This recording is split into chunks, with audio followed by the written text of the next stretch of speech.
Bismillahirrahmanirrahim.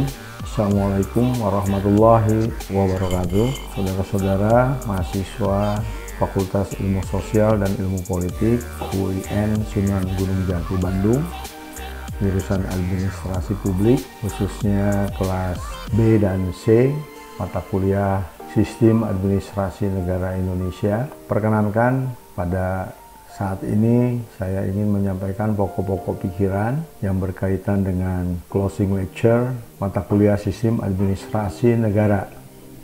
Alhamdulillah, saudara-saudara, kita masih diberikan kesehatan, kekuatan oleh Allah Subhanahu wa Ta'ala, sehingga insya Allah beberapa saat lagi kita akan mengakhiri perkuliahan semester genap tahun ajaran 2019-2020. Saudara-saudara yang saya hormati, perkenankan saya mengawali closing lecture Sistem Administrasi Negara dengan menyampaikan beberapa pokok bahasan.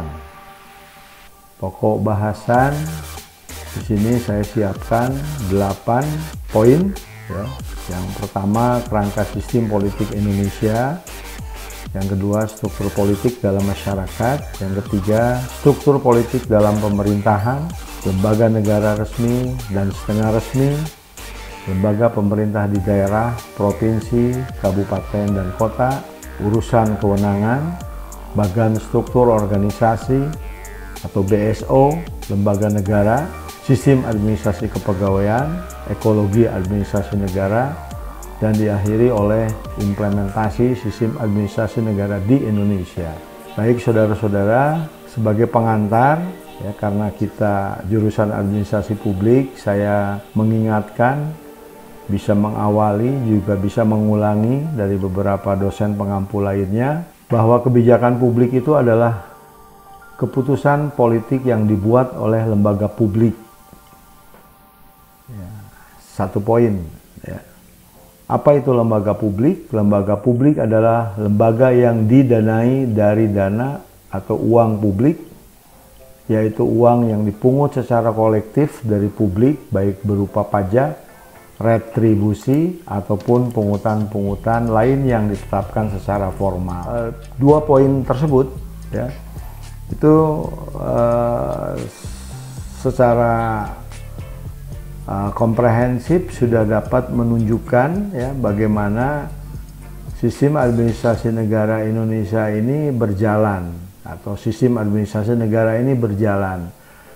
Anda harus bisa mengetahui lembaga publik itu apa itu keputusan politik yang dibuat oleh lembaga publik. Nah, nanti insya Allah di slide berikutnya tentu 2 poin yang barusan saya sebut itu akan terjawab. Berikutnya adalah penyelenggaraan semua kepentingan publik dan masalah publik yang ada pada suatu negara merupakan ruang lingkup kegiatan administrasi publik, seperti yang ditegaskan oleh Kayden.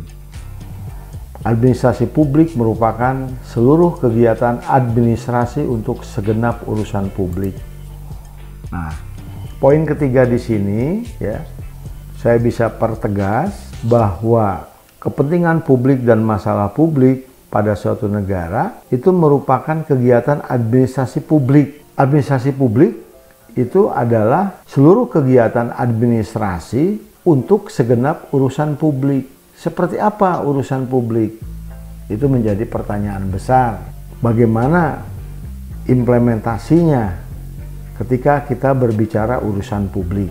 Nanti di slide berikutnya, insya Allah nanti akan saya jelaskan, dan mudah-mudahan Anda pada saat ini bisa memahami secara teori maupun secara praktek di dalam sistem administrasi negara. Berikutnya, 4 jenis kebijakan publik, ya, 4 jenis kebijakan publik. Di sini menurut Nugroho, ya, dibagi menjadi 4 jenis, saudara. Yang pertama adalah formal, ya, formal.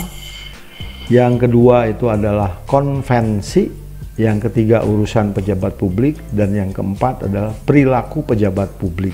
Saya ingin menjelaskan 1 dari 4 jenis kebijakan publik, khususnya kebijakan formal. Kebijakan formal di sini dibagi menjadi 3. 1. Undang-undang, 2. Hukum, 3. Regulasi.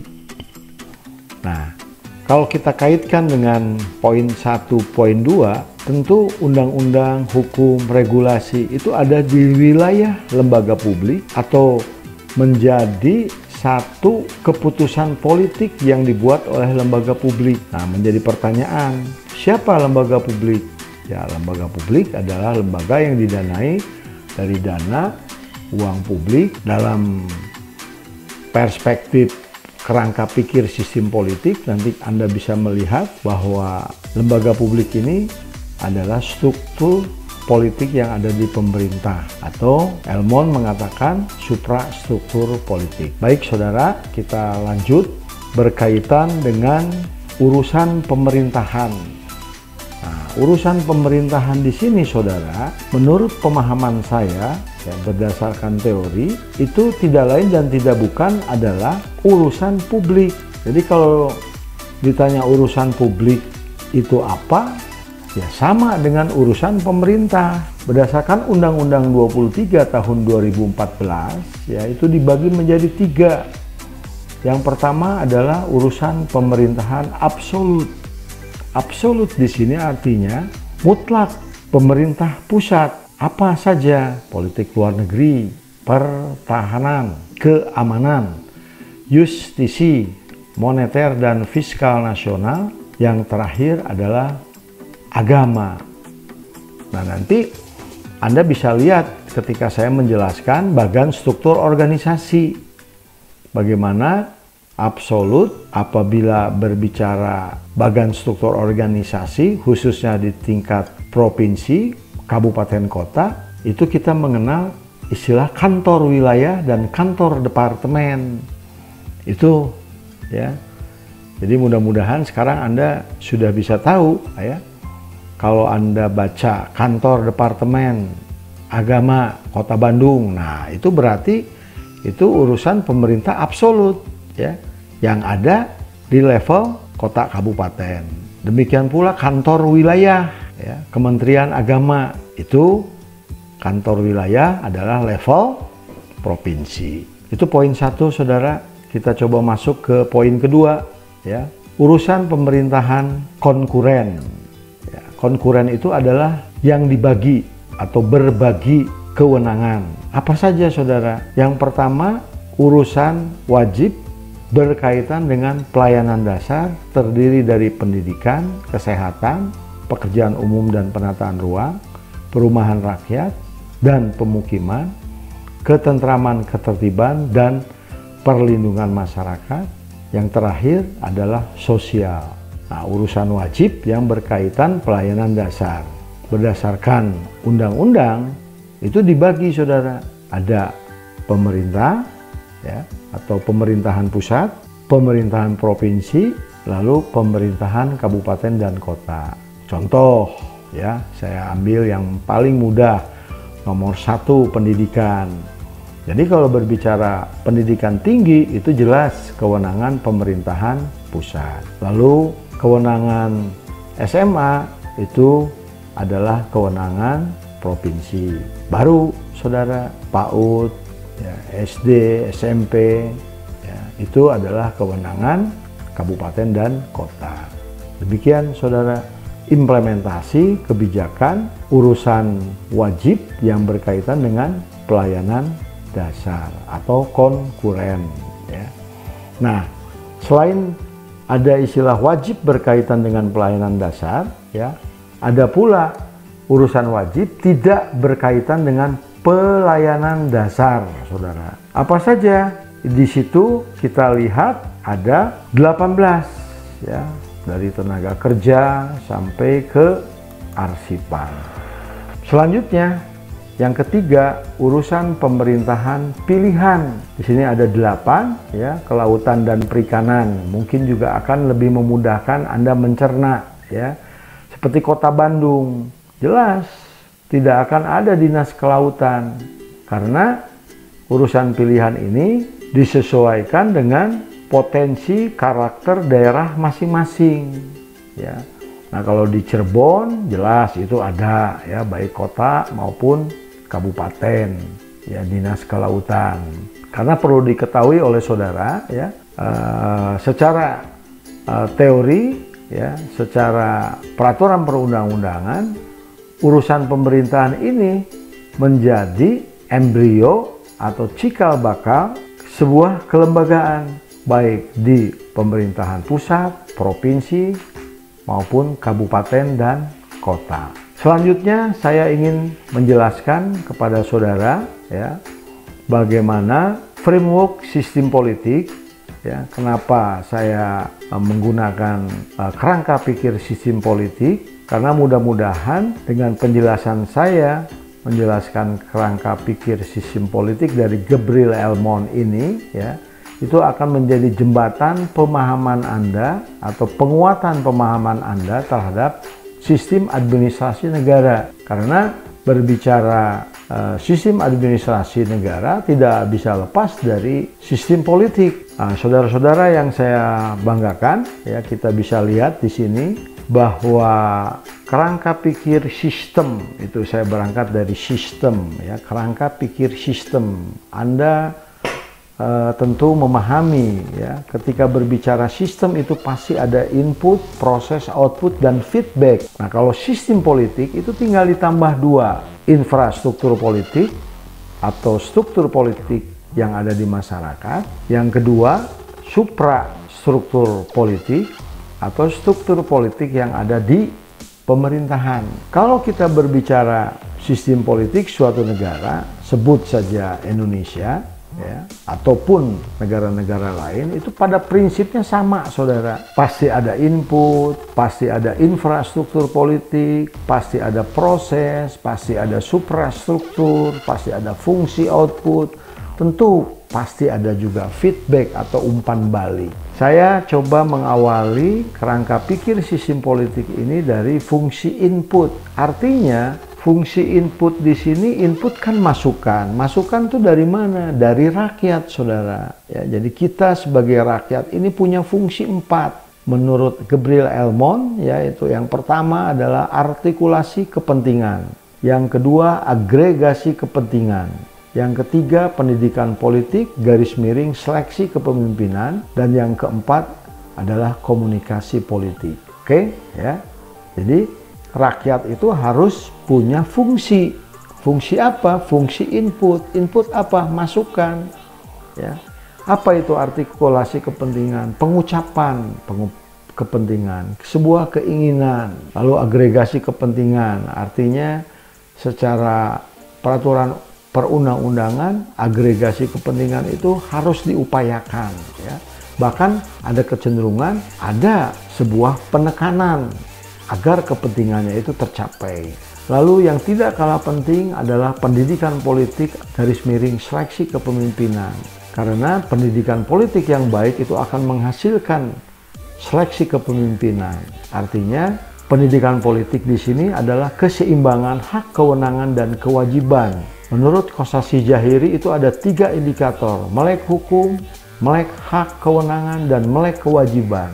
Jadi ada keseimbangan, saudara, ya, keseimbangan antara hak, kewenangan, dan kewajiban. Jadi pendidikan politik di sini bukan belajar ilmu politik, ya, tetapi justru malah keseimbangan antara hak, kewenangan, dan kewajiban. Anda bisa lihat Kartini Kartono, ya. Selanjutnya itu adalah komunikasi politik. Ya, secara definisi komunikasi adalah penyampaian pesan, ya.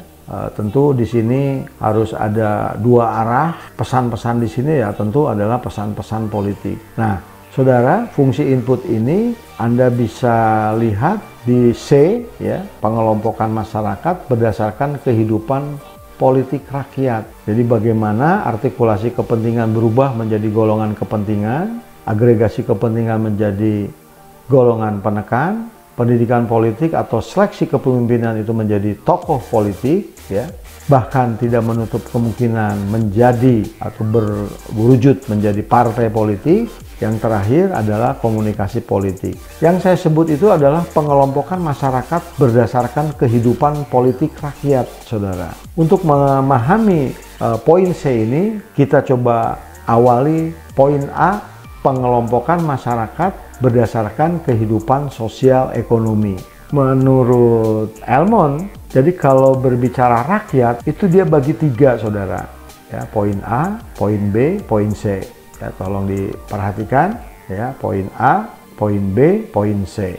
Jadi saya bisa nyatakan semua negara ya di muka bumi ini itu semua kalau berbicara pengelompokan masyarakat itu dibagi menjadi 3 bagian besar. Yang pertama itu adalah pengelompokan masyarakat berdasarkan kehidupan sosial ekonomi. Indikatornya sangat mudah, saudara.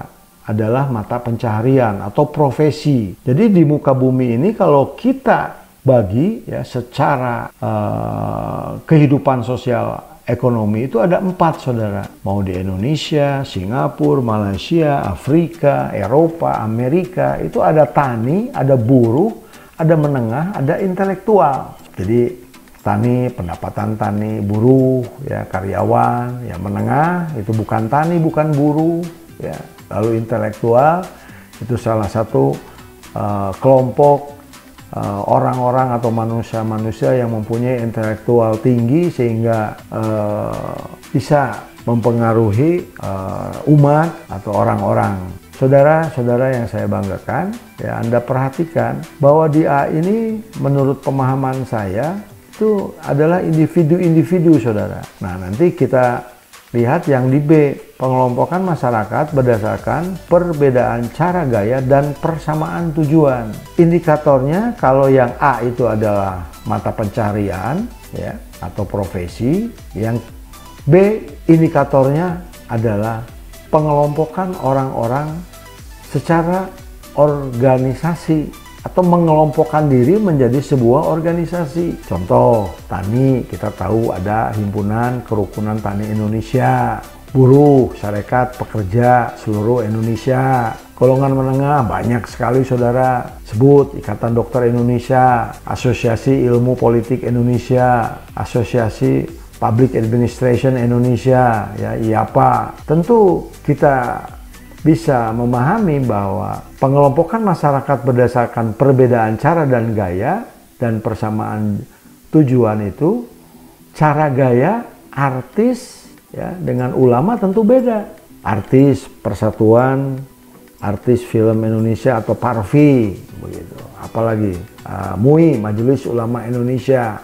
Nah, cara gayanya berbeda, tapi persamaan jenis tujuannya sama. Apa? Ketika berbicara sebuah kekuasaan ya, nanti kita bisa lihat di C itu juga akan lebih jelas ya, terutama ketika berbicara partai politik. Nah, di partai politik anggotanya siapa? Bisa tani, bisa buruh, bisa menengah, bisa intelektual. Dan biasanya aktivis-aktivis tani, buruh, menengah, intelektual itu masuk di dalam satu organisasi masyarakat terutama.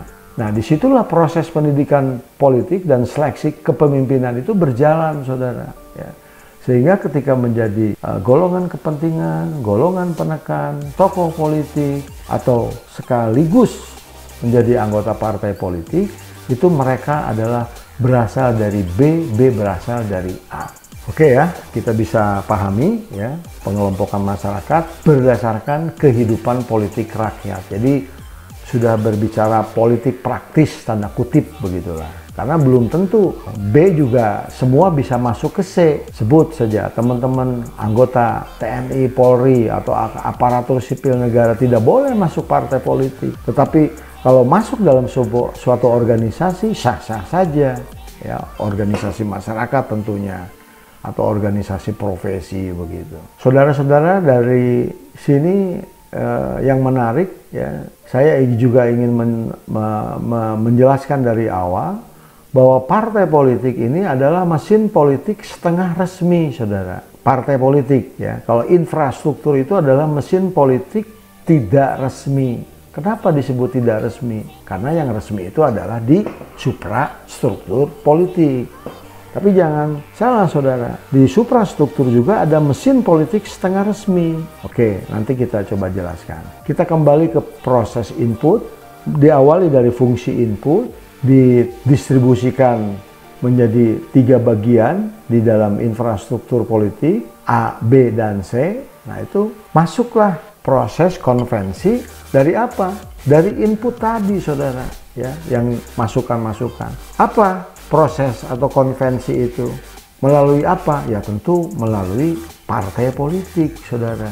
Ada sistem kepartean dan ada sistem pemilu, ya. Kalau sistem kepartean ada single partai, ya, dua partai, ada multi partai, ya. Sistem pemilu ada proporsional, ada sistem distrik, ada sistem campuran. Nah, semua itu tentu berdasarkan peraturan perundang-undangan, ya, baik itu kepartean maupun sistem pemilu. Jadi sistem partai politik, ya, melalui pemilu, dialah yang merubah, ya, atau mengkonversi tuntutan tersebut di mana?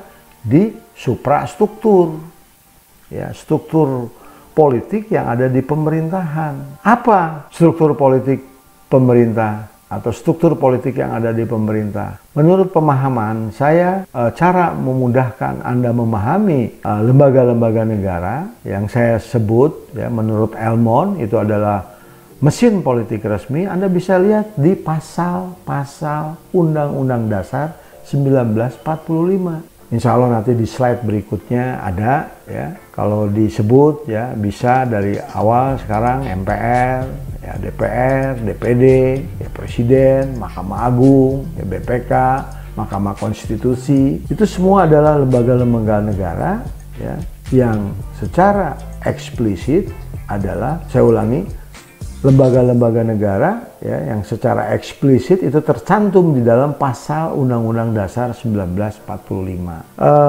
Saudara-saudara yang saya hormati, saudara-saudara yang saya banggakan, ya, tentunya lembaga-lembaga negara ini pengejawantahan dari trias politika, baik eksekutif, yudikatif, maupun legislatif. Fungsinya itu ada 3, ya, lembaga negara itu adalah rule making, rule application, dan rule ejection. Ya, jadi bagaimana membuat undang-undang, siapa saja lembaga-lembaga negara, silahkan Anda inventarisir, ya. Lalu rule application, ya, bagaimana melaksanakan undang-undang, dan bagaimana rule making itu, bagaimana membuat undang-undang, tentu yudikatif. Rule making, rule application, sama rule ejection, ya, saya ulangi. Jadi eksekutif, yudikatif maupun legislatif. Menurut kerangka pikir sistem politik, kalau tadi kita lihat fungsi input itu ada 4, sekarang fungsi output itu harus mempunyai kapabilitas, ya, distributif, regulatif, responsif, ekstraktif, dan simbolik. Ya, artinya output yang dihasilkan oleh lembaga-lembaga negara ini harus mempunyai kapabilitas. Jadi mempunyai kemampuan yang mumpuni begitu. Bahasa bagusnya itu adalah tentu harus berdasarkan pro rakyat. Saudara-saudara, kita lihat di sini, ya, urusan publik itu tadi, ya, seperti slide sebelumnya.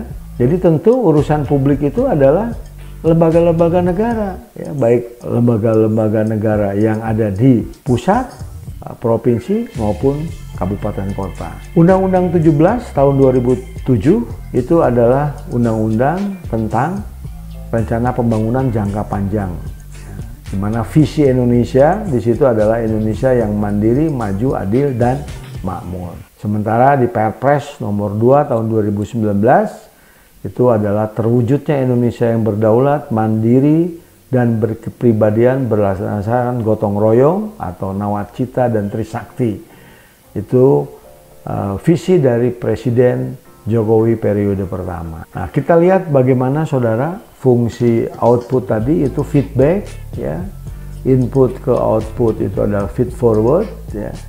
Tentu di dalam proses konvensi itu ada yang namanya environment atau lingkungan. Ya. Di dalam sistem politik itu kita mengenal istilah budaya politik. Budaya politik yang terdiri dari parokial, kaula, partisipan. Ya. Budaya politik itu adalah pola tingkah laku, ya, yang berorientasi kepada kehidupan politik. Kalau di dalam sistem administrasi negara, ya, selain budaya politik, kita nanti mengenal juga ekologi administrasi negara. Baik, selanjutnya kita coba lihat, saudara, ya, lembaga tinggi negara dahulu itu MPR. Jadi mohon diperhatikan, saudara, MPR ini sebetulnya tidak tinggi, tidak di atas, tetapi sejajar. Kita lihat yang bawah, ya, MPR, DPR, DPD, Presiden, MA, BPK, MK, dan Komisi Yudisial. Ya. Nah, kalau dulu saudara itu ada perbedaan, ya, lembaga tertinggi dan lembaga tinggi negara. Lembaga tertinggi negara itu adalah MPR. Nah, sekarang semua adalah lembaga tinggi negara. Kapan itu mulai diberlakukan? Sejak reformasi 1998. Dan kita ketahui bagaimana Undang-Undang Dasar 1945 sudah diamandemen sampai dengan 4 kali. Saudara-saudara yang saya hormati, ya, saudara-saudara yang saya banggakan, Anda bisa lihat di sini, ya, ini simulasi saja berdasarkan pemahaman saya, ya. Mudah-mudahan ini juga menjadi bekal saudara, ya. Anda perhatikan, ya, menteri itu adalah pejabat negara. Ya, jadi kalau kita mengenal istilah eselon, tentu menteri itu tidak eselon, ya, tapi dia masuknya kepada pejabat negara. Definisi pejabat negara tentu yang paling mudah itu bisa berasal dari manapun, ya, bisa dari parpol, dari pengusaha, yaitu tadi kembali kepada pengelompokan masyarakat berdasarkan status sosial ekonomi tadi, saudara, ya. Nah, barulah kita lihat di sini saudara, ya, sekaligus di dalam BSO ini saya akan menjelaskan bagaimana eselonisasi dari sebuah organisasi di pemerintah, ya. Ada golongan 1, ya, ada golongan 2, ada golongan 3, ada golongan 4. Itu untuk kepangkatan, ya, 1, 2, 3, 4. Yang tertinggi kalau pangkat itu adalah 4. Ya, paling rendah adalah 1, 1A, 1B, 1C, 1D. Demikian pula 2, golongan 3, kecuali golongan 4 itu sampai dengan E, ya. Dan yang perlu saudara ketahui itu masing-masing golongan 1, 2, 3, 4 itu bisa dikonversi di dalam sistem kepangkatan tentara, ya. Sebut saja 1A itu mungkin prajurit 2, ya. 3A itu letnan 2, ya, dan seterusnya. Oke, sekretaris, sekjen, dirjen, irjen itu adalah teman-teman kita atau orang tua kita yang duduk di dalam eselon 1. Nah, justru kalau eselon 1 itu justru lebih tinggi, bukan eselon 4 yang tinggi, tapi eselon 1.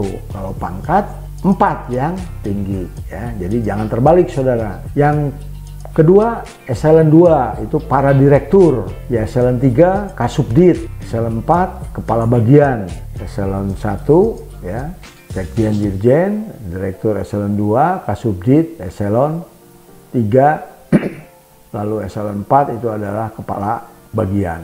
Nah, itu beberapa pemahaman atau informasi yang berkaitan dengan bagian struktur organisasi. Selanjutnya kita masuk ke materi selanjutnya, ya. Sekilas saya akan menjelaskan sistem administrasi kepegawaian, ya, berdasarkan tahapan-tahapan. Tentu adalah rekrutmen saudara, ya. Insya Allah dari sekian mahasiswa tentu ada yang bercita-cita menjadi calon pegawai negeri sipil atau sekarang aparatur sipil negara, ya. Tentunya ketika kita akan menjadi CPNS atau calon pegawai itu tentu harus diawali oleh pengumuman penerimaan, ya.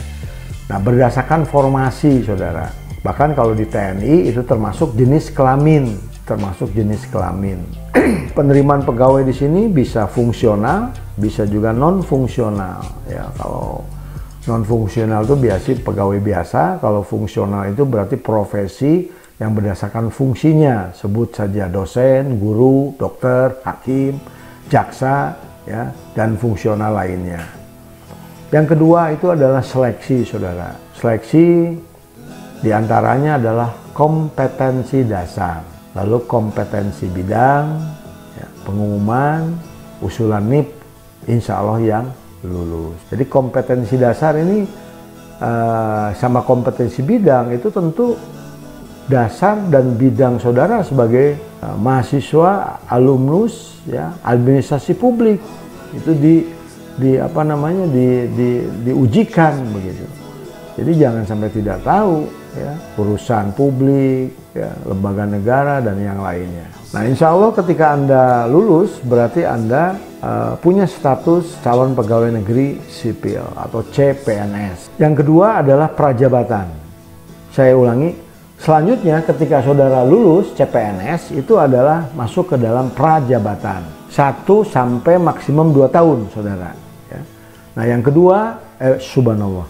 Berikutnya adalah PNS, ya, pegawai negeri sipil. Artinya Anda diangkat 1 sampai 2 tahun itu menjadi pegawai negeri sipil. Masa kerja saudara, ya 0 tahun, 1 tahun, 2 tahun, 3 tahun, 4 tahun, ya. Itu berhubungan dengan batas usia pensiun atau BUP.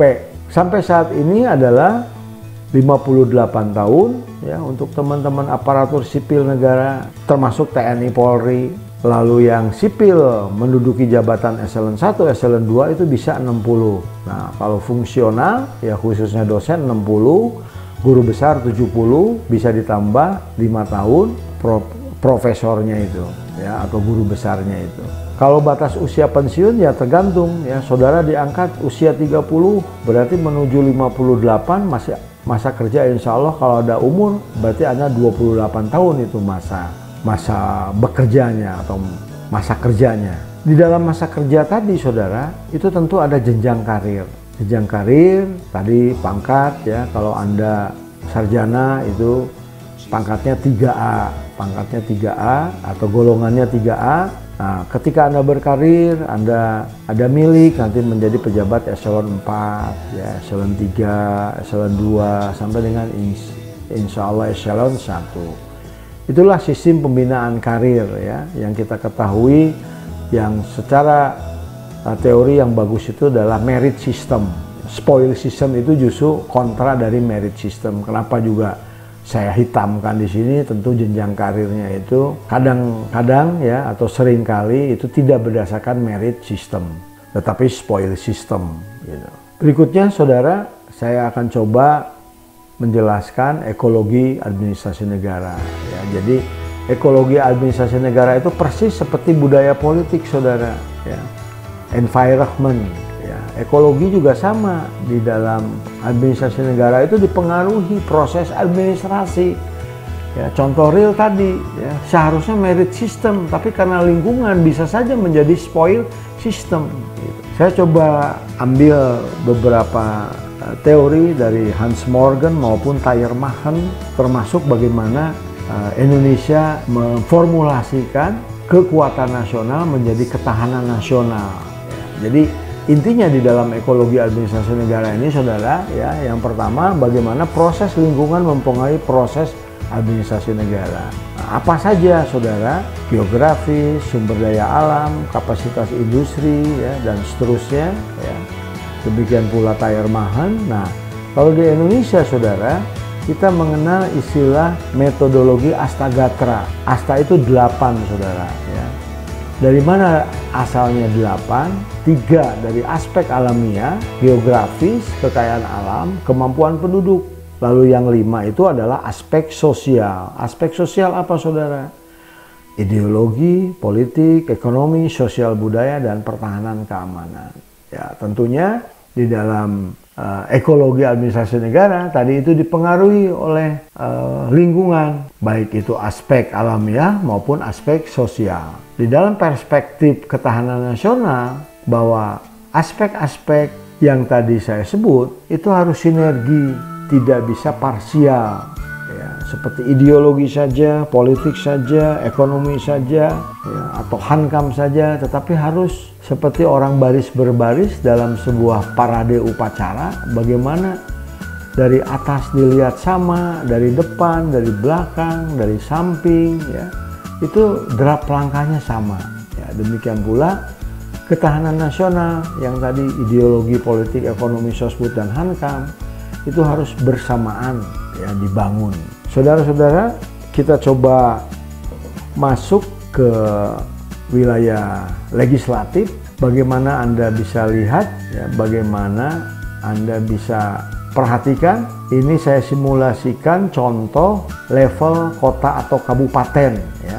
komisi A, komisi B, komisi C, komisi D. Ya, itu adalah teman-teman kita yang ada duduk di legislatif, baik di provinsi, kabupaten maupun kota. Ya, kalau di DPR, ya, itu tentu kita mengenal istilah bukan komisi, saudara, tetapi fraksi 1, 2, 3, dan seterusnya. Ya, tentu bidang-bidangnya itu sama. Nah, jadi ini memperjelas penjelasan saya ketika berbicara lembaga negara. Nah, terakhir saudara, ini adalah bagaimana proses administrasi itu berjalan. Ya, kita mulai dari dasar hukum. Ya, dasar hukum itu adalah ketentuan, ya, ketentuan atau norma-norma yang berlaku menjadi dasar sebuah kebijakan. Jadi nyambung tadi saudara dengan apa yang disebut oleh Rian Nugroho berkaitan dengan jenis kebijakan publik formal yang terdiri dari 3 tadi kan, hukum, undang-undang, regulasi. Jadi saya bisa pertegas di sini tentu segala sesuatu di dalam proses kebijakan publik itu harus ada dasar hukumnya. Salah satu contoh yang paling mudah itu adalah urusan yang menjadi kewenangan. Tentu ada dasar hukumnya, ya, yang absolut, konkuren, ya, urusan wajib, pilihan. Ya. Nah, itu dasar hukumnya tadi saya sudah sebut adalah Undang-Undang 23 tahun 2014. Nah, seperti yang tadi saya sebut, ya, urusan yang menjadi kewenangan ini menjadi sebuah dasar pembentukan sebuah organisasi.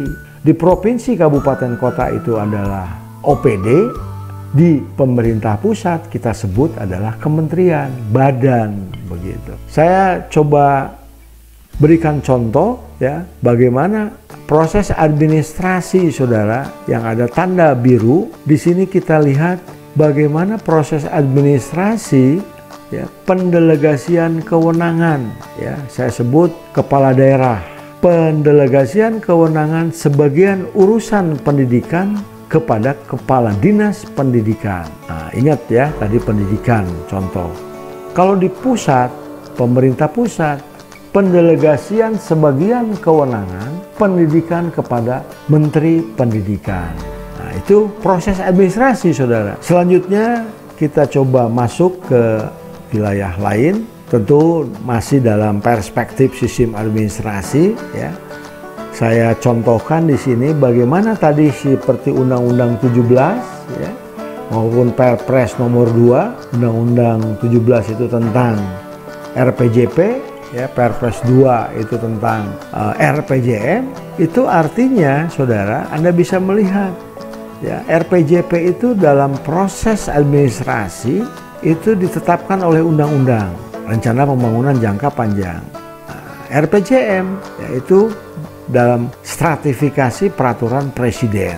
Nah, jadi untuk mencapai visi misi baik itu kepala daerah, ya, ataupun presiden, itu masuk ke dalam wilayah perencanaan dan penganggaran. Nah, jadi yang ingin saya tekankan di sini adalah Undang-Undang 17-nya sama peraturan presiden nomor 2-nya. Itu adalah proses administrasi yang berkaitan dengan kebijakan publik.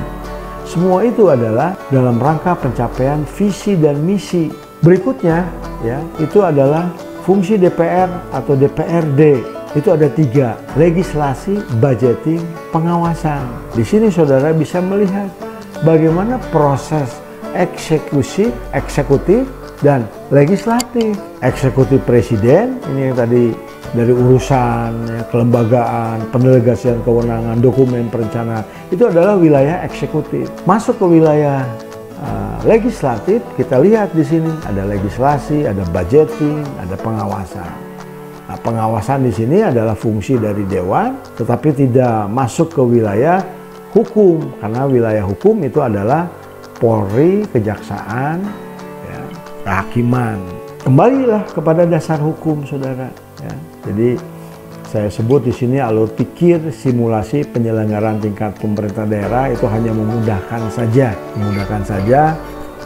Pada prinsipnya tidak ada perbedaan, ya, baik pemerintah pusat, kabupaten, kota, mungkin hanya beberapa istilah seperti contoh tadi, ya. Kalau di daerah disebut OPD, Kalau di Jakarta atau di pemerintah pusat itu disebutnya kementerian.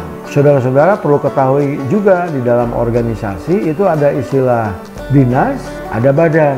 Kalau dinas itu adalah pelaksana kebijakan, kalau badan itu adalah perumus kebijakan. Seperti contoh Badan Perencana Pembangunan Daerah. Nah, itu berarti dia mempunyai kewenangan di dalam menyusun kebijakan-kebijakan teknis yang akan dilaksanakan atau dieksekusi oleh dinas-dinas. Alhamdulillah saudara, mudah-mudahan penjelasan saya bisa menjadi bekal ya, minimal menjadi rangsangan ya untuk memahami bagaimana proses sistem administrasi negara di sebuah negara ya, khususnya di Indonesia. Mudah-mudahan juga bisa menjadi bekal ya kita menghadapi ujian akhir semester. Sebagai penutup tentu saya suka dengan pernyataan Agung Dwi Prasetyo atau CEO Kompas ya. Bukan slogan yang membuat perubahan, tetapi eksistensi, implementasi, dan konsistensi. Ya. Dan ketika Anda menjadi pemimpin, ketika rakyat jatuh cinta, pemimpin yang mengabdi bukan penguasa. Demikian saudara-saudara yang saya banggakan, yang saya cintai. Terima kasih atas segala perhatiannya. Billahi taufiq wal hidayah. Assalamualaikum warahmatullahi wabarakatuh.